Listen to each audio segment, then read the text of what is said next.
Dr. Aphra 29 has Aphra trying to look for humanity in 000, which is a hard search, especially when you're like moments away from death.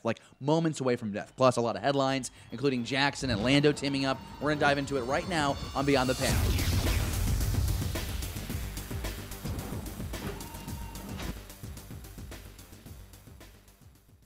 It is Beyond the Panel, issue number 8. It is March 1st.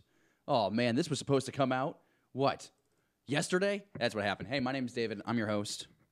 Here on Beyond the Blast Doors YouTube channel doing Beyond the Panel. Issue number 8. We're a day past due.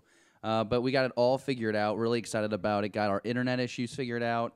Upgraded a little bit of our look. You might notice a little different look with our lower third, with the crawl.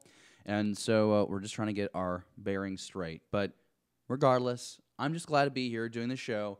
I'm calm. I'm collected. I'm excited to talk about Star Wars comics. I shouldn't say comic. We got Dr. Aphra 29 this week. Fun issue. Doesn't provide us anything groundbreaking when it comes to Star Wars comics, but really fun to read nonetheless. Looks gorgeous. We'll get into that later.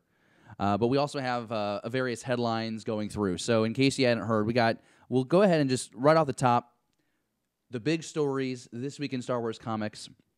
They include Kieran Gillen handing in his final script for Star Wars. Issue number 67 will be his last on the run. There is some speculation. I haven't seen anything confirmed. If you know better than I do, let me know in the live chat, or if you're watching on the Rewind, comment down below. But as far as I know, this is going to continue to be an ongoing series. The flagship series will continue to be numbered after 67. There is rumor that won't happen. There is rumor that we are actually going to see the numbering restart. I think that would be a mistake, but I understand if the mentality is, okay, so we're going to, hey, Paul McCartney's back there.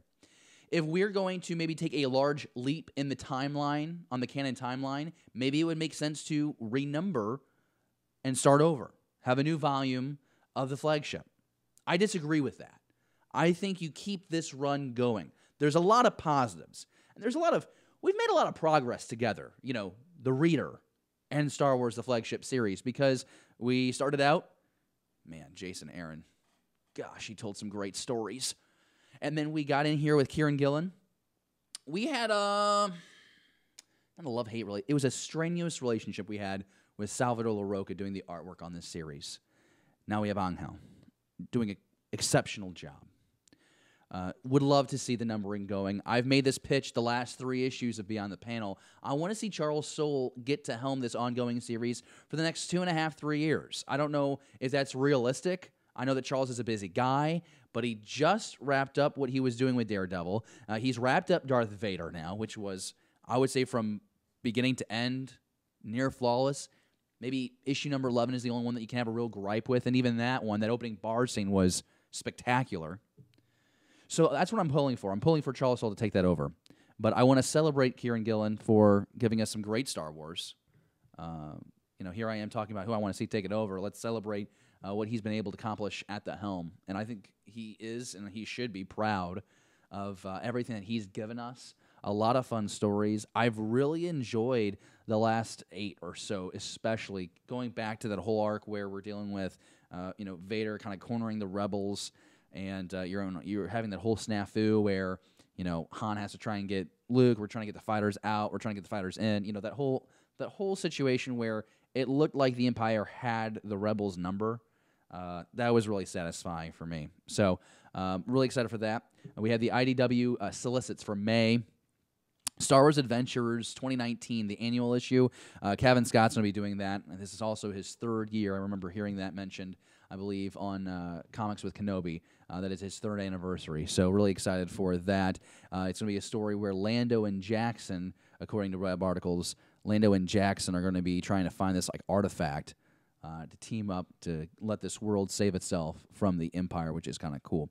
Star Wars Adventure in general, though, looking ahead, looks like it's going to be post-Empire Strikes Back, which is really exciting. And then we have John Tyler Christopher's variant cover. Now, if you don't know about John Tyler Christopher, you should. He's the guy that does all the action figure variants, and he does things like this, where he drops these exclusives on his website. And what I'm hoping to do here is shortly post the link down below that if you're interested in buying this cover, you can do so.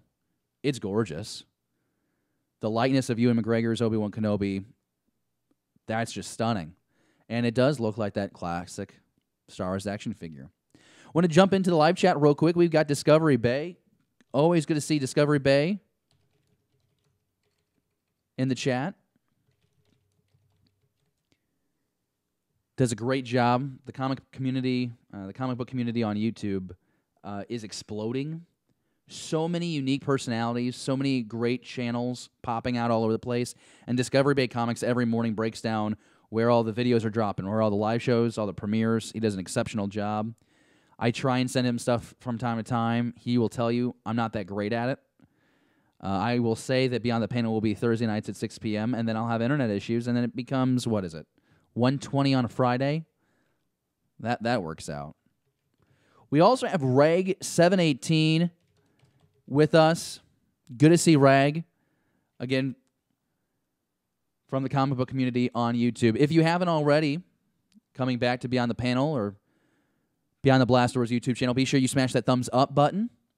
Make sure you hit the subscribe button if this is your first time. Ring the bell so that way the next time we do drop episodes of Beyond the Panel or we go live for our Sunday show, you're the first to find out because you hit the bell and you hit the subscribe button. We also have Rural Farm Boy. I got through Rural so well, but Rural Farm Boy, what is going on with my mouth? It's like, geez, it is not working out for me, but Rural Farm Boy is with me. And listen, this what makes me smile about this user, you are always asking for us to get on iTunes. And you're not wrong. It's a work in progress, I can tell you that much. More details to come, maybe even this Sunday on our live show. Getting back on topic, though, this variant cover is beautiful. What I love about how the way John releases these is he gives a really great breakdown on his website of, why he loves the character, favorite moments with the character. I'm actually going to pull up the website right now. I wonder if I can do a screen capture real quick. That would be spectacular if I could. But I'm going to his website right now, and I will try and pull up a screen capture of that. And this is what I love about the live show so much, is the fact that I'm able to do this in the moment with you and take a look at what's going on in the world. So here's a screen capture. So this is the John Tyler Christopher's website, and it's pretty cool, as you would imagine. Here, let's full screen this thing. And as you can see, you can get $20 for just the variant, signed $70, and then CGC Signature Series. You can get the Count Dooku.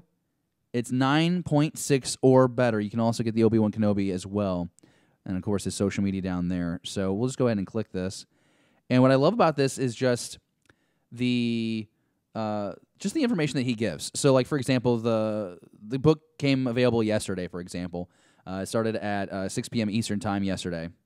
And so, he goes through here, and he kind of explains things like those frequently asked questions. You're like, well, how does this work out? Buying comics. Like, J. Scott Campbell does the same thing. Like, Art Germ does. They all have their website where they're selling their variants. But he just kind of breaks down, like, here's when stuff is going to start shipping out. Here's what happens if you don't have it by this date. It's really cool. He also has, throughout his website, he kind of breaks down, again, like I mentioned, that love for the character. Can't pull it up, though. But hey, you know what? I'm just glad we were able to pull up the website. That was exciting. I didn't even know if that was going to happen. I'll consider that a victory. But really glad to be in this moment again talking about Star Wars comics, and thank you for indulging that. I just kind of wanted to show you how to find his website, just because I really do like the variants. I don't collect a lot of them because it is challenging to stay up to date with all the variants. There's a story that came out a couple of weeks ago. It hasn't been that long, maybe a week ago. Over-exaggeration on my part. But talking about just the vast amount of Star Wars books that we have now, there are more Star Wars comics, and it's like tenfold compared to the Dark Horse era, compared to the original Marvel run. because you have these multiple series, you have all these 5-issue miniseries, you have all the variant covers. My goodness, the dozens upon dozens of variant covers that we had for the Star Wars #1, for example. Was that back in 2015? Oh my gosh, it seems so long ago. It's hard to keep up with everything. But he does great work, and I should have pulled it out of my box before I started this episode. But I do have the Mace Windu variant he did a while back. I think it was last year, and that's awesome. It's always cool to have that, a Mace Windu anything. But I, to be honest, though, I got it because Sam Jackson gave it a very shameless plug. And I was like, well, if Sam Jackson endorses this, I've got to do it. I've got to buy this comic book. And I did. I bought it for me. Really happy about it. All right, so I'm going to dive back in here into the live chat real quick. Again, this is issue number 8 of Beyond the Panel. So glad that we were hanging out together. Rural Farm Boy just rolls off the tongue. I'm patient. Shout out to the 4 people watching with me live. This was unplanned. Don't expect a huge audience, but when you do stop by, if you can hit that thumbs up button, if you make sure, if you're watching live with me, you're commenting actively in that live chat. And if you're catching me on the rewind, thank you so much for watching on the rewind. Be sure you're commenting down below. Comment as you go. That's how we continue the Star Wars conversation here on Beyond the Panel. So the book that we're talking about today is Aphra number 29. And to give you a little background on what we're dealing with here, pull my notes over to this monitor. Still dealing with the whole live thing. But Aphra 29 is pretty interesting. What we know, in case you didn't know, if you're following the series, there's going to be spoilers. That's why I try and do this on Thursday nights at 5 or 6 p.m. rather, because that gives you about a day to have the book, to read it, and then we can kind of go into this. So in case you didn't know, BT1 is dead. Aphra and Triple are not catching breaks. By the way, there's a bomb planted inside of Triple Zero's head. And what's going on here is that Dr. Cornelius Evazan, who is that guy that gets his arm sliced off in A New Hope, right? He's broadcasting this event through the HoloNet throughout the entire galaxy. This is happening on Milvayne, but he's broadcasting this entire hunt for Aphra and Triple to the galaxy through the HoloNet, which doesn't make the Empire happy, okay? And so Dr. Evazan gets the attention of the Empire's PR sect company, gets their attention. They're not a big fan of the antics that we're seeing with Aphra, getting the population to kind of rise up. They're rooting for Aphra to get away from the police force there on Milvayne. And since everything is broadcast, these citizens are actually wanting to see Aphra escape. It is insane. And so what I want to do is we're going to go through the comic, and it fairly times out well. You know, you're seeing that Aphra is trying to turn the police, the local police, around here because they're trying to capture her and Triple She gets them to take down the Hookspore-possessed Tampostla, right? They turn on him pretty quick, which is funny because she convinces them that he is a vigilante, which is fairly true. But it's like the police just turns almost immediately and gets Tampostla, allowing Aphra and Triple to escape. I love the artwork. I'm always blown away by just the visuals of this series. And now might be a great time just to mention, like, I think Simon Spurrier does a great job writing this. The artwork is just exceptional. It really, it does pop. And I'm in love with it. And you should be in love with it too, because my goodness, you see any of these cityscapes, and here, like, this is what I'm telling you about, like, the residents here across the galaxy, which I look all very American, but they're watching this go down. They want to see Triple and Aphra escape, which is just crazy. But I do want to make sure that I wanted to make sure I took time to point out the fact that Emilio Leso and Rochelle Rosenberg do a great job with the art from cover to cover on these books. They're really just fantastic. So here we are, running through the streets of Milvayne. We're trying to escape. We're jumping ship by ship, trying to get away. We have spears being thrown around. This is Nock. Tosses her spear in the direction of Aphra. They escape, right? You think that Triple saves Aphra. That's apparently not the case. He's just being ornery as always. And then, wait, what? BT's back? Well, that's not right. Let's check that. Oh, it's a trap. Oh, wouldn't you know? Do you like my play-by-play of a comic book? I think it's really, really entertaining. I am blown away by what's great about this comic, and I think Patrick Covey said it really well the other day. We were talking on Twitter. This comic does not establish anything really new in canon, but it does give you twists and turns every 3 or 4 pages or so to keep you interested.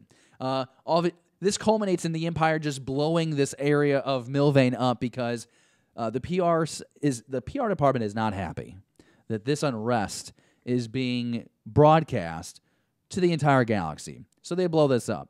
And the way this comic ends is Aphra and Triple falling to their death.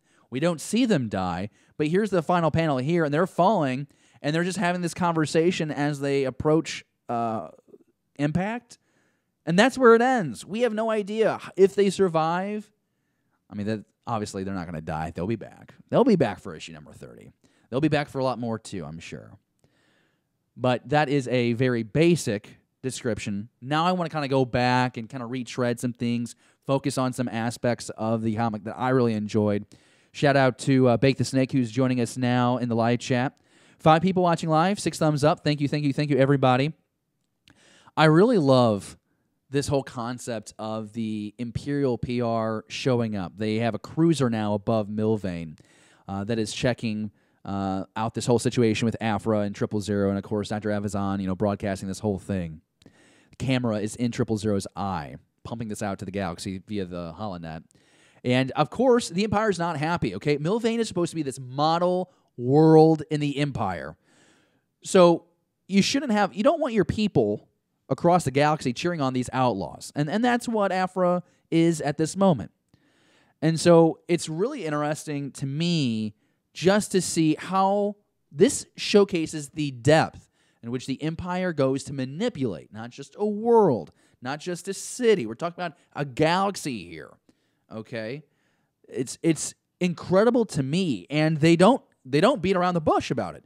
Very prominently placed. They are going to intervene if this gets into trouble. We also call this PR group the Coalition for Progress. There's a hooded figure. We don't know who she is. We never get her name. It's unfortunate. I thought she was a Sith while I was watching this. And I was like, that doesn't make any sense. She's just someone who wears a hood. And we know in Return of the Jedi, people wear hoods. And they hang out with the Emperor all the time. So who knows who she is? We don't know. But, what we're trying to do... We have a cat fight going on behind me. This is exciting. They are feisty. Paul McCartney making his usual debut on Beyond the Blast Doors.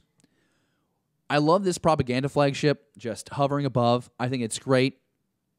Ready to take real swift action in case things get too crazy on Milvayne. Now, I want to talk about Tamposla here because I didn't really focus on this the last issue that we had about Dr. Aphra.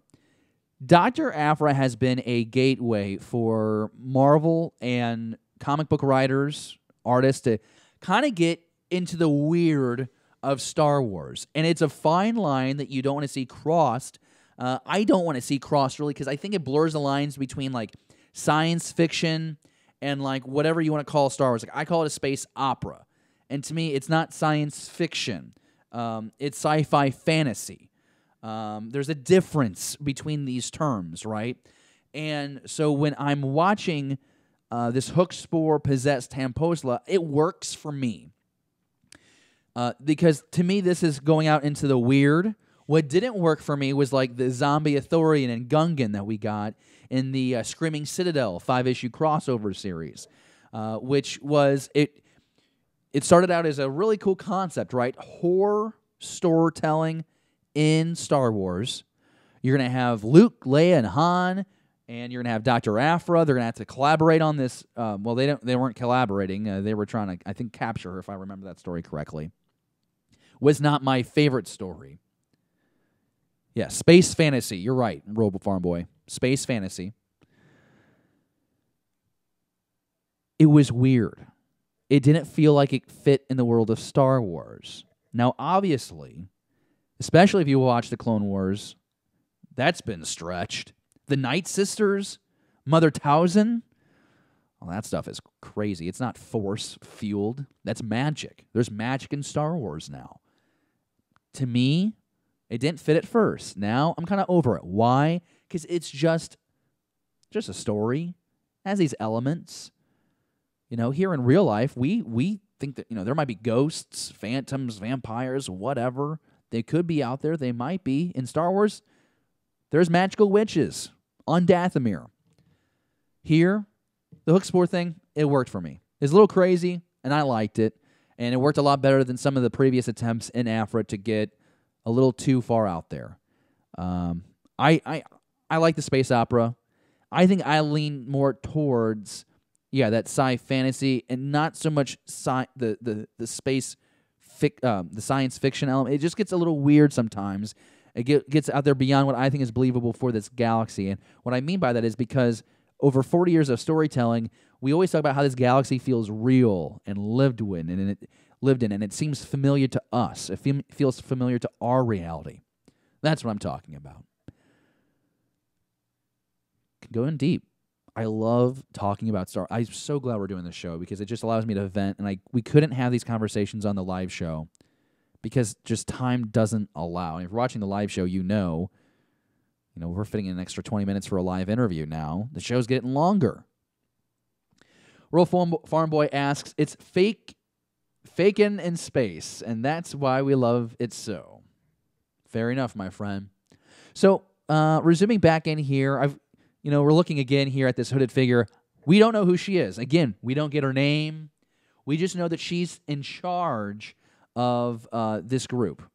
When we're talking about the Coalition of Progress, or rather the Coalition for Progress, she's the one in charge. I love the antics here, though. Just got done talking about Tam. I love that Postla, once Aphra executed, trying to turn the police on his side, and Aphra just completely backfires it, calling him a vigilante. How he's trying to turn on Dr. Evazan. Just crazy. One panel tells so much story here. And again, just her craftiness to be able to turn police so she can escape, to me, is hysterical. Vigilantism. I read this in a review. I think, oh man, I'm spacing. I'm pretty sure Kyle Larson wrote this. It's like vigilantism, how do you pronounce that word? It's a bigger problem than Aphra and Triple being hunted down. It's ironic. Doesn't maybe connect. And that's not poor writing. It's just showing the dysfunction here in this scenario. But, it definitely has this, Big Brother feel to this whole thing. It kind of reminds me of the Truman Show when I'm thinking of this aspect. Reminds me of the Truman Show. Everyone around the world is just kind of watching, seeing what's happening, what's going on, what's going to happen next. We're all nervous. Aphra has to reprogram 000. It goes out. It's like a cliffhanger in our world. 10 minutes go by. They don't know what's going to happen. You're at the edge of your seat. Here in the real world, you have to wait maybe a week to get the conclusion of how your heroes fare. Unless you cut the cord, as they say, as cool kids say. Now you stream everything. Now you just binge watch it all. One more look through this beautiful cityscape. I love this. Even in Star Wars, guys, there's traffic. We know this, okay? And again, just really cool to see this chase go down. Love this. I think it's interesting. Aphra and 000 just jump in car to car. Yeah, that makes sense. I mean, I bought Anakin doing that in Attack of the Clones because he's a Jedi. This whole BT thing, though, I will say this: it's very rare that while I'm reading, I'm like, oh, this is going to happen next. I don't have that ability to think ahead.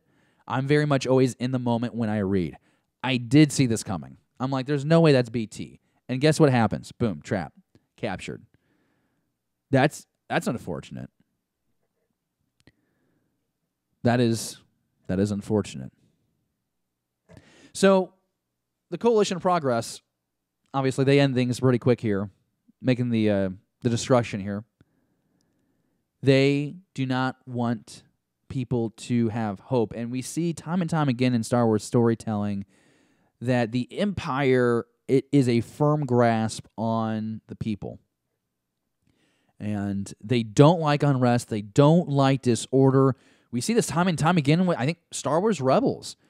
You know, I think of Star Wars Rebels where you're on Lothal, and like just any sign of unrest or not following direction, it's like stormtroopers storm the street, there's sirens going on, you know, people are getting thrown up against the wall, you know, they're in trouble. So it's very interesting. It's very interesting to always, you know, to kind of like watch this all play out. And win-loss and knock, I say knock sometimes, I say nuke sometimes. They're able to escape. I did mention that earlier. I did not mention that earlier. Aphra and Triple, of course, as I mentioned, they're falling to the ground. We don't know what's going to happen. Neither does the Galaxy. Galaxy's watching on the holonet, man. Lady, I've really, I enjoyed this book. I said at the very beginning of this conversation that it didn't cover a lot of ground as far as expanding anything significantly in canon. And to be fair, Aphra doesn't really need to. Aphra's doing her own thing. It's why I like the element of the Resistance animation show that I love so much is the fact that you're not in the main line. You're not in the main string of events. You're a third party watching the events take place. Like in Aphra, you know, the family sitting on the couch watching this broadcast. That's what we get to do when watching Star Wars Resistance and seeing the events of Force Awakens. Now it looks like we're going to inch on towards the Last Jedi here in Season 2. We get to witness the repercussions and the reactions around the galaxy when Hosnian Prime blows up. And it's a similar effect that we're seeing here in the Aphra comic. Sitting on your couch, at home with kids, pop on the HoloNet. We're going to watch 000 and Aphra run around. So that is Dr. Aphra number 29. Like I said, really solid book. Doesn't change much in canon, but still pretty cool. I want to know what you think, though, when it comes to Dr. Aphra, and honestly, any of the Star Wars comics. What has you most intrigued right now? I think Aphra is on an upswing for me personally. I'm hesitant to see what happens with the Star Wars mainline. Transition is always a little nerve-wracking, you know. The Kieran Gillen run has been pretty good on Star Wars, but there were a couple of issues where we needed, you know, you could tell that Kieran was getting a feel for the storytelling. Really, really digging that. You know what else I'm also digging? Age of Republic. Those comics have been flawless. We just talked about Dooku. We get Padme coming out here soon. And let me go ahead, and I want to take a look first at the comics coming out next week. So this is, I believe, Star Wars number 62 and Darth Vader Dark Visions number 1. Excited for both. I want Leia to ruin Queen Trios. Oh, how I loathe that character. But she's essential for the progression of the story. I get that. I think Dark Visions, for me, is what I'm most excited for. I think it has the most potential, just because it seems like it's completely new territory. It's because we just had a very successful Charles Soule Darth Vader run conclude.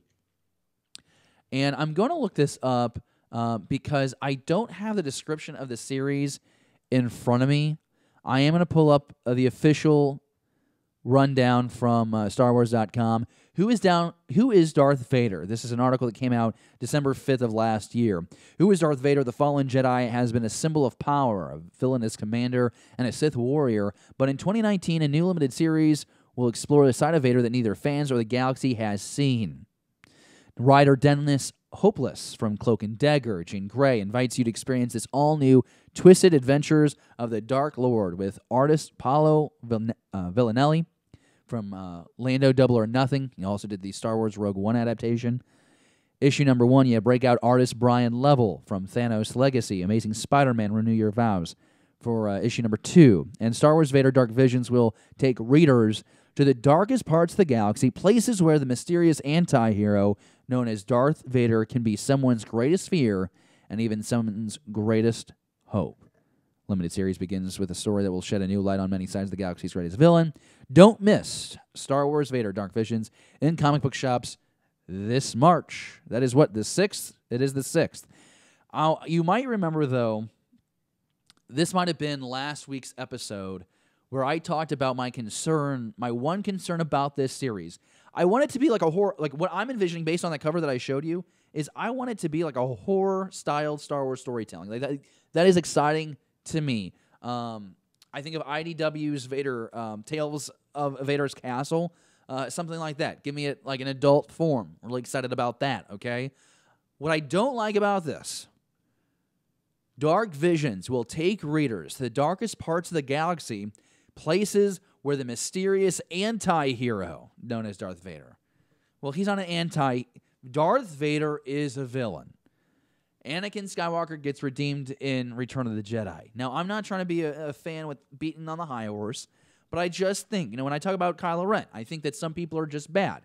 Not everybody gets redeemed, okay? It would make sense, I guess, the argument is fair for Kylo Ren to be redeemed, but he got betrayed by Luke. He was trying to get power through the Jedi, got betrayed by Luke. Went to Snoke, got betrayed by him. Now he's going to do it on his own. I think it's going to come down in Episode 9. It's probably going to be redemption by death, despite already seeing that with Vader. Is it poetry? Does it rhyme? Or is it repetitious? Back to Vader. Vader is 100% bad. Luke was able to tap into Anakin Skywalker there in Return of the Jedi.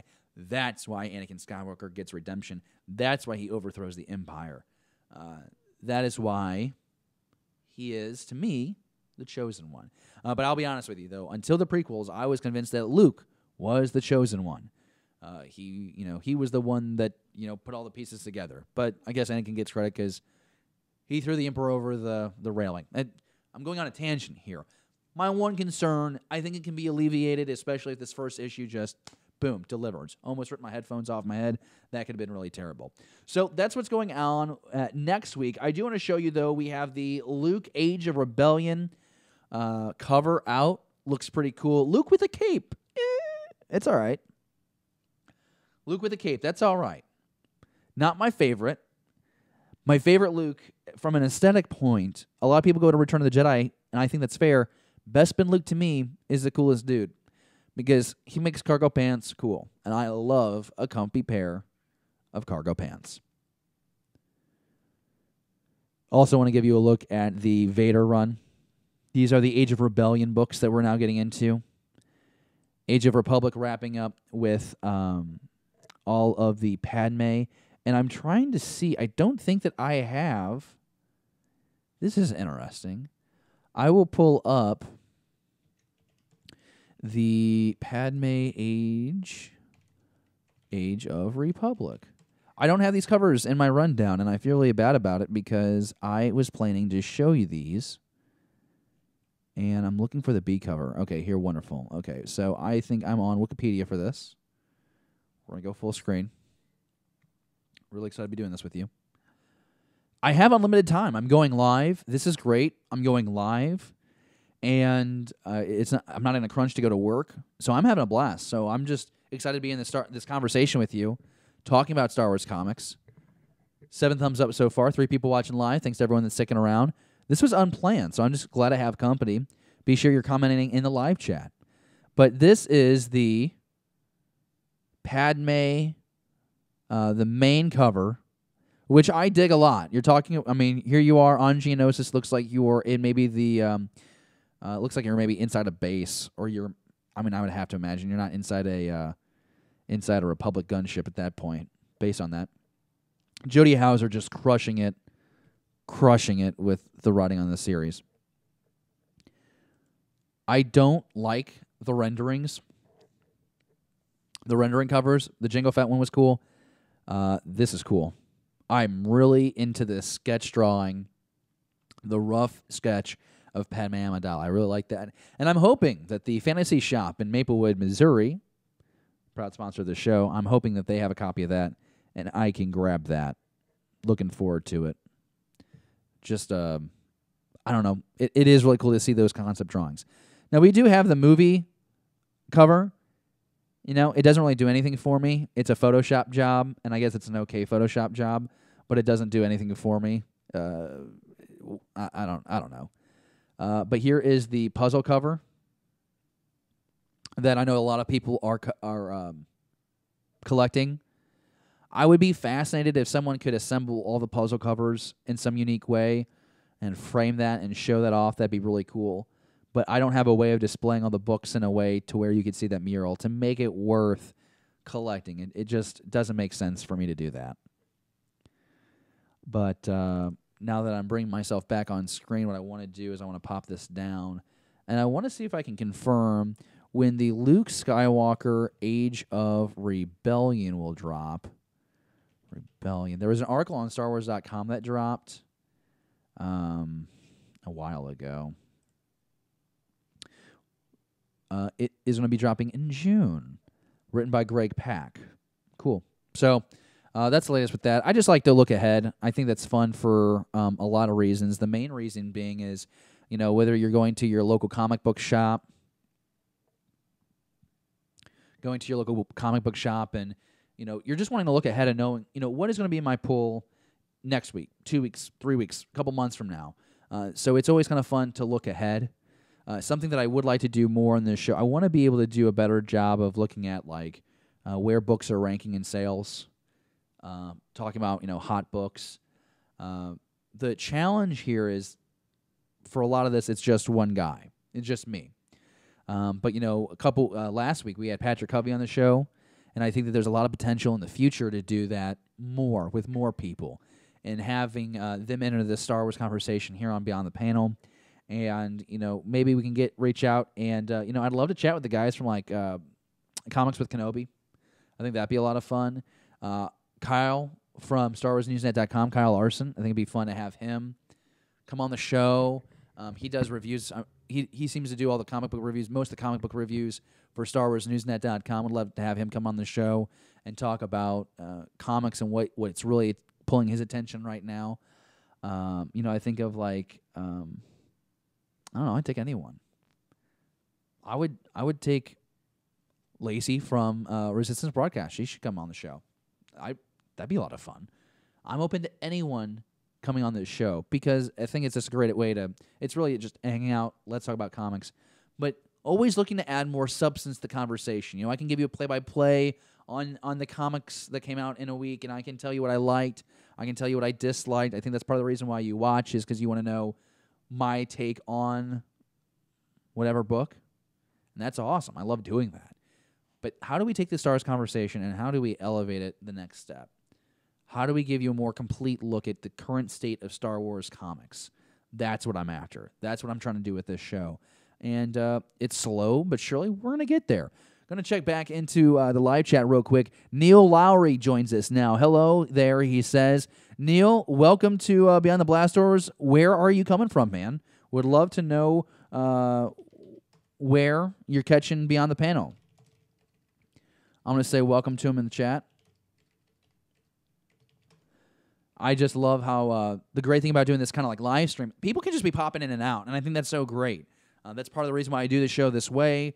I want to do the show today. And honestly, I would love for you to know, and let me know in the live chat. We got 4 people watching, 7 thumbs up. Thank you, thank you, thank you. In the live chat, or if you're watching on the rewind, please let me know, do you like the idea of this show being live on a Friday afternoon, or would you rather it come out Thursday night at 6 p.m. like I've been trying to do? It's tough during the week. My work shift is 2 to 11 p.m., so that's inconvenient for a lot of reasons. Neil Lowry is from the UK. That is crazy. Neil, welcome to Beyond the Panel. Welcome to Beyond the Blast Doors YouTube channel. Thanks for checking out our Star Wars conversation. I really appreciate it. That's awesome. Farm Boy's in there saying hi. This is cool. That's awesome. The show is being watched internationally. Who would have thought? What's the time right now in the UK? You guys are several hours ahead of me. I'm in the Midwest over in the States. I'm really excited to see how this show continues to grow. I think the live show, for example, is a great demonstration of just, time and patience pays off. I will tell you, the last 2.5 hours before I started this live stream, I was here with Jordan, posted about it on Facebook, Twitter, and Instagram. You can follow us, by the way, at Beyond the Blast Doors on Facebook or at BTBD Star Wars, Twitter, Instagram. We were setting up the studio to go multicam. We've had a few folks be very patient with us Here's this is all building up to one thing, and it's a shameless plug. Nearly 8 p.m. over in New England. Wow, buddy. Hey, have you, by the way, seen that documentary that was on Netflix, the Empire of Dreams, the UK cosplay? That was pretty stellar, wasn't it? Did you watch that? I guess I'm making an assumption because you're from the UK, and I just assumed you would have watched that. But I feel like if you're here, you like Star Wars, you probably saw the documentary. I'm actually have Tom King interviewed on the channel here in the very near future. We're going to talk about that documentary. Really excited about it. Had some scheduling conflicts on both ends here, so might not happen for this weekend as I was hoping, but that's going to be something that we try and get done here on Beyond the Panel. We got multicam set up because we've got a few folks on Patreon that are so dedicated to us. I think of Steve. I think of John Boffman, my dad, who donate monthly to Beyond the Blast Doors YouTube channel to make sure that we can keep the lights on, so to say. So our Premiere, our subscriptions for our editing software, we're working very hard to get back on iTunes, Stitcher, Google Play as a audio podcast. We started out doing audio, and then we decided to migrate towards YouTube. Cost became an issue. We decided to stick with the YouTube rather than iTunes. I regret that decision. I should have just toughed it out and done both. But we are working to get back on iTunes, Stitcher, Switcher, Google Play, all those BB, whatever they're all called, all the podcast distribution sites. Working so hard to do all that, and it's because of the Patreon support. Also, Jordan came in here not only as our technical director, but also as an investor and matched what I've invested in this. And it allowed us to get 3 new cameras, new lights, new tripods, and we've elevated it. I'm really excited for this Sunday show because we're going to have multicam, and it's because of your support. It's because of passion that's involved with this YouTube channel. We're at, I think, last check, 850 subscribers. We are 150 away from 1,000. That's a big number for a YouTuber, for a YouTube show, because it kind of seems to like unlock something in the algorithm with YouTube, and hopefully we'll be able to get more people's attention at a faster rate. Of course, watch time is a thing, but looking forward to having some additional features when you hit the 1,000 subscribers. You get super chats when you hit 1,000 subscribers. That's awesome. People can donate in the moment to us, and we can funnel all that money directly back into the show, elevating it even more. So I know I'm going on a bit of a rant. It's just really fun. There's so much passion involved. David loves talking about David Gilbert, that is, not me. I'm not talking about myself in the third person. Gilbert loves talking about Star Wars on the show, and it's made him, I think, a lot more comfortable. He said in his public speaking, he feels a little bit more comfortable because of what he's done with the show. Jesse loves talking about Star Wars on the show. He's hypercritical sometimes, but that's just his passion. He's not a curmudgeon. He's just passionate. I love this show. Jordan loves helping out, making this product. Every week we make the show better and better. It's awesome. So I'm going to ask, and forgive me if this is too shameless, but I am going to ask that you consider supporting our Star Wars conversation on Patreon. Here's my ask. Is the content that we provide, that we create here on our channel, is it worth a cup of coffee a month? Like $2.50. The lowest tier to join Beyond the Blast Doors on Patreon right now. And it's going to include a new show that I'm going to do. It's probably going to be audio only. I'm looking to create a lot of audio content just because of getting back on iTunes and such. I want to pump a lot of content, exclusive content on SoundCloud, feed that through here. But right now, we have 3 very loyal folks. I want to get up to 10 patrons. If we can get up to 10, and if they're just donating at the $2 level, then we are able to break even on our subscription for our editing software and to be on all of these different podcast distribution websites. That's huge. That is absolutely huge. So I'm not trying to back anyone in the corner, but if you are willing to sacrifice a cup of coffee or maybe a couple cups of coffee a month, please consider supporting Beyond the Blast Doors on Patreon. I mentioned there, what are our goals? What are our goals when we're talking about Beyond the Blast Doors? You saw the first one there is to return to podcasting The second one is our live show, and this is another expense that I'm just really excited about this. We're going to go live. Fantasy Shop, Maplewood, Missouri. They are going to allow us to come in, do a live show on May the 4th. Obviously, May the 4th is Star Wars Day. And then if that goes well, even bigger plans for a live show the week of Episode 9. So excited about that. And I just thought about this. I really should shout them out. This show is brought to you by the Fantasy Shop in Maplewood, Missouri. We are proud to have our local comic book shop as our official sponsor. Comics, collectibles, toys, Magic the Gathering, and board games. We drive 2 hours.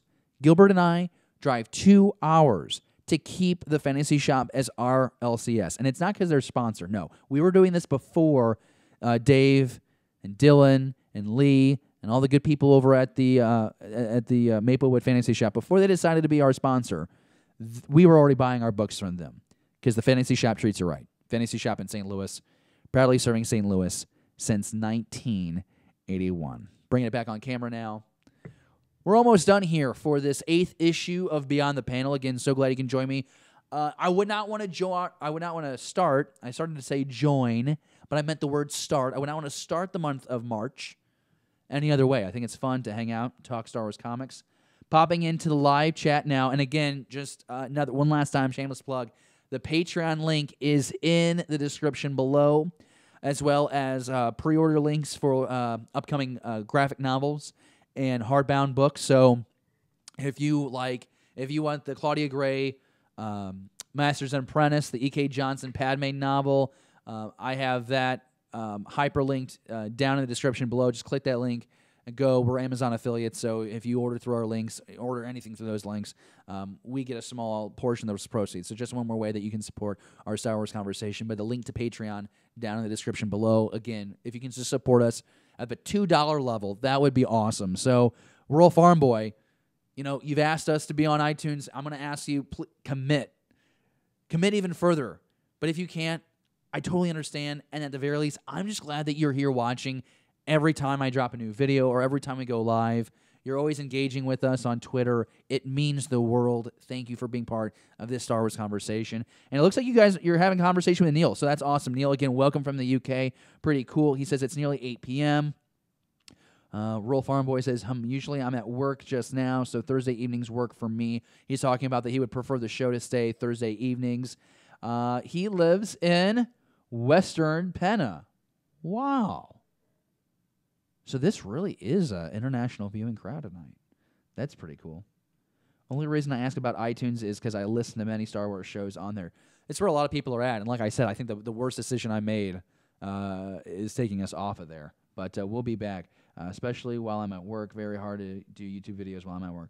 All right, man. Well, like I said, I'm hoping to get the email confirmation today that Beyond the Panel and Beyond the Blast Doors is on iTunes, Stitcher, Google Play. Trust me, when I know, you will know, because I will shout and rejoice. It has been difficult and time-consuming trying to get all 60 episodes of Beyond the Blast Doors and then add Beyond the Panel on there as well. It's time-consuming, but it's worth it. I want everyone to see and hear the progress that we've made on this show. It's really important to me. So here we are. We're hitting the 50-minute mark.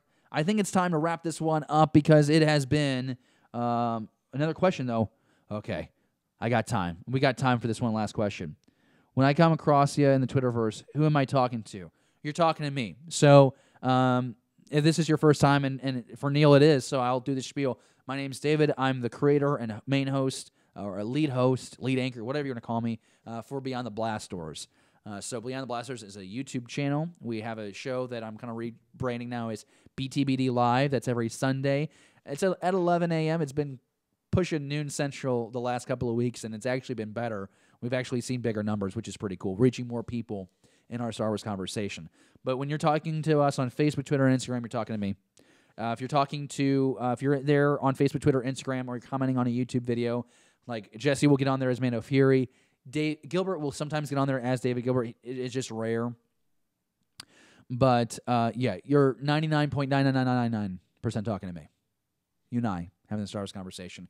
Of course, you can talk to the whole crew on Sundays, and that's really what I want to go from this, because in this show, we have talked about John Taylor Christopher's variant cover. We have talked about John Tyler Christopher's variant cover. We've talked about the Age of Rebellion books coming out later this year. We popped in on Aphra 29.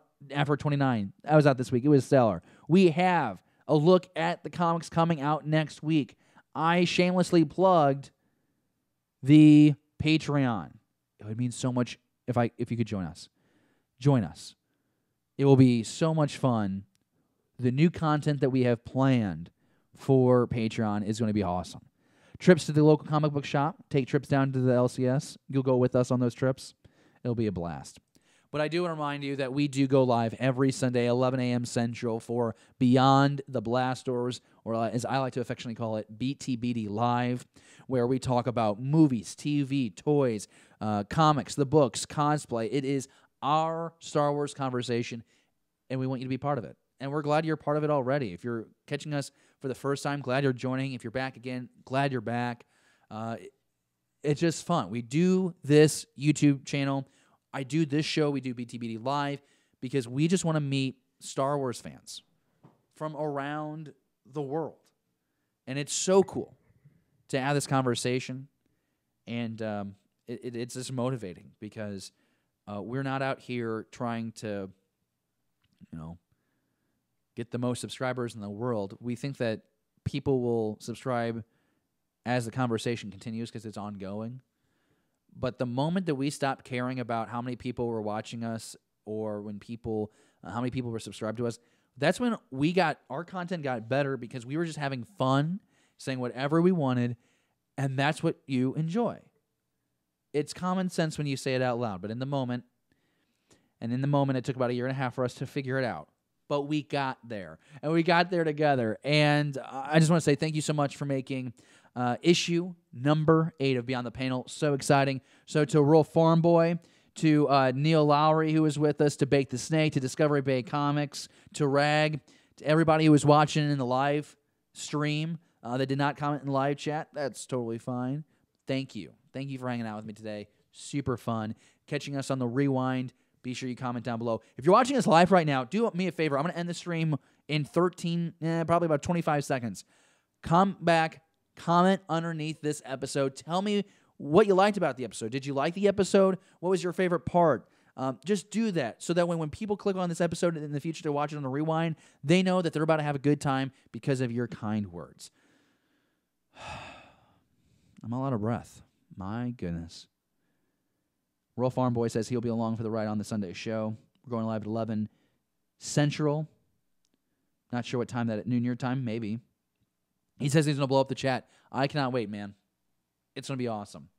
But until then, Beyond the Panel, issue number 8, here on Beyond the Blast Doors. We'll see you Sunday live. Thank you for watching Beyond the Blast Doors. Be sure to subscribe to our channel. Don't forget, give us a thumbs up and leave a comment.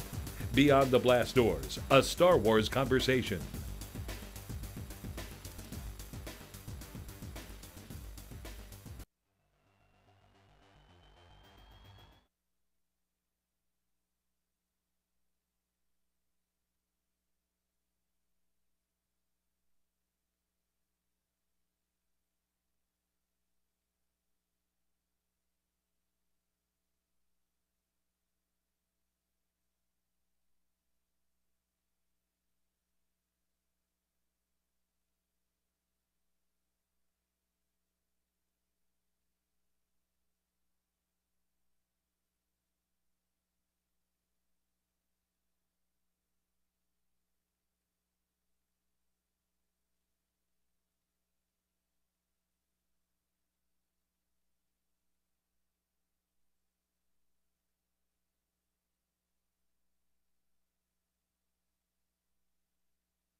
predict who will go home with an Oscar tomorrow night.